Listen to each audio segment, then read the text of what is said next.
Yeah, it's having a hard time focusing. Maybe I don't know why it's having such a hard time focusing. Now it's super dark. If I do this, it's looking a little bit better. Okay, try to bang this video out. It's okay. So this upload is about Futurama, um, episode 10 and 11. 10 is titled, is it 10 or is it 11 and 12? I think it's 10. It'll be in the description. But the first episode is titled The Luck of Fryish, and the second episode is The Cyber House Rules, I think. I have to do a better job remembering these titles, and I just looked at them. But anyway, um, uh, it has to be 11. No, 10. No, yes, episode 10, season 3, I think. I think I'm on season 3. Episode 10, season 3. I think I'm on season 3. It'll be in the description. So, talking a little fast here. This episode, I've ran into, because I review 2 episodes at a time. They're 20 minutes without commercials. So some are like 20, not like 22 really, but you get the idea. It doesn't make sense for me to watch. At least I feel it doesn't make sense for me to watch one 20-minute episode, review it, wait a week, another 20-minute episode, review it. When I can watch 2 episodes back to back, about 40 minutes. That's about as long as the other show I'm reviewing, which is Breaking Bad. So it works out for me. Works out for me. Um, Now, I ran into this is another cluster of episodes that I think has gotten more airtime on TV than others, and I've seen. Well, I want to say I've seen the first. No, I've seen number 10 quite a bit. Um, but I like this episode. It gives a lot more heart to the main character Fry, because even though he's uh, not portrayed, that portrayed is the wrong word. Even though this character is built as a buffoon, doesn't take away the character's emotion. And this is a great opportunity for the writers and for the writers to showcase that. Now, and also to give more backstory on the character, of course. I'm just throwing out things there, trying to act like I'm in the biz, but I'm not. But this episode, uh, you're gonna see you're gonna see Fry. Well, Fry, Bender, and Leela are the main characters. I think a few of the other characters make an appearance, but no more than a couple lines or for like the butt of a joke here and there.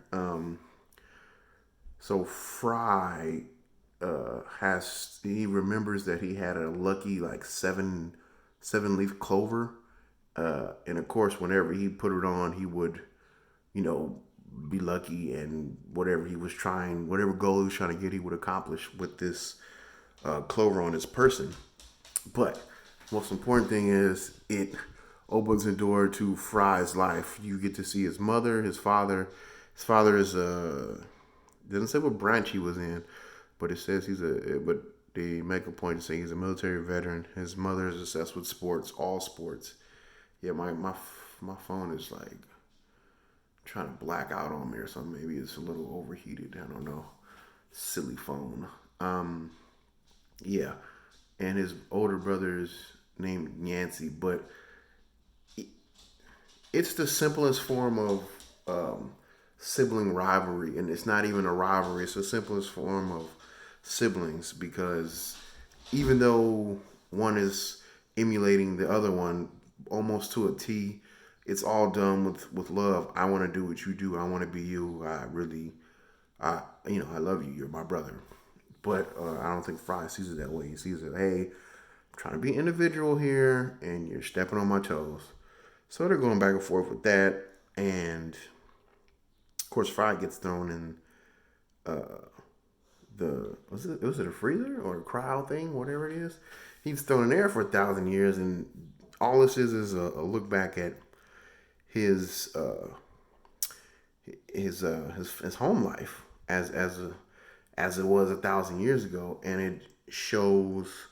It turns into a kind of a tear jerker, because it gives you a look at how much his family actually was missing him and cared about him after he disappeared, to the point where Fry's older brother, when he's getting married, after he gets married, he decides to give his son Fry's full name. So while Fry is frozen and going through time, his would that be his nephew? His nephew winds up becoming the first person on Mars, and it kind of make into a little bit of a joke, but rock star, businessman, things of that nature. He turned him into one of that every venture that a kid could want. Since he has this lucky clover, he achieves everything.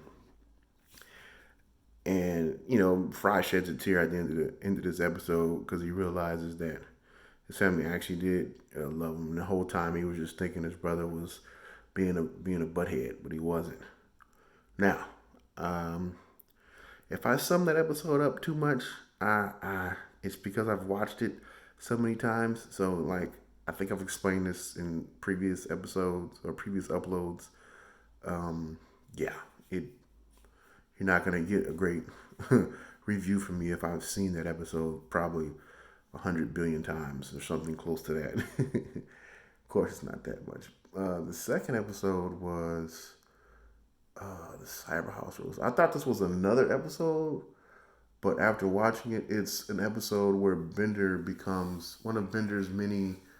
How should I put this? One of Bender's many hijinks, I guess you can call it. He becomes father to 12 foster kids, and I guess the main story would be Leela gets like plastic surgery to not correct or to alter her face to give her two eyeballs instead of that one big eyeball in the middle. And this one is a look at vanity. Hopefully you can see me. Yeah, this one is a look at vanity and the dangers that it holds in our society. I don't know if we want to get that deep, but I feel like it's going that it went that way anyway. You're perfect the way you are. Kind of ripping on people, saying, "Hey, even though you talk so bad about me when we were kids, now I'm pretty much I'm doing decent in my life, and your life's in the shitter." You got to kind of be the bigger person at that point and not try and turn the coin on them. You shouldn't really be focused on them, and at that point, you should be living your life. I know that's a big problem with the generation as of late. So concerned with what other people think of you. You should not be that concerned with it. Yeah, it's hard in the moment to sit there, stand there, or be present when somebody is just ripping you. Roasting you, as the kids say. But you got to roast back. That's what I learned. Got to roast back. Because, of course, I think everybody went through school getting teased. And this is just a look at that, a kind of a dissection, if you will, into that. And, this is a better example of the conversation starters that are created from this series. I mean, you could, in a crazy world, especially one we live in now, you could watch this episode with a group of friends, or no more than 10, but you could watch this episode with some friends, and you could literally have probably a 2 or 3 hour conversation afterwards, just off what I've said in the episode, let alone the stuff that I didn't even pick up on or speak about. That's the power of this series, I feel like.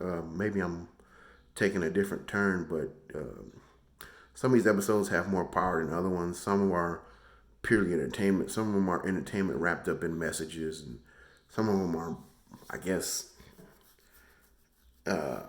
steered more towards that message path. But I feel like this one is a good mix of both. I'm gonna rate both of them. I'm gonna leave it alone because like I said, I've seen the first one a lot of times. I think I've seen the second one a few times, but not as much as I've seen. What is it? I've seen number 11 the least amount of times, but number 10 I've seen quite a bit. So they're both good ideas, but they're not the best episodes. No, I won't say that.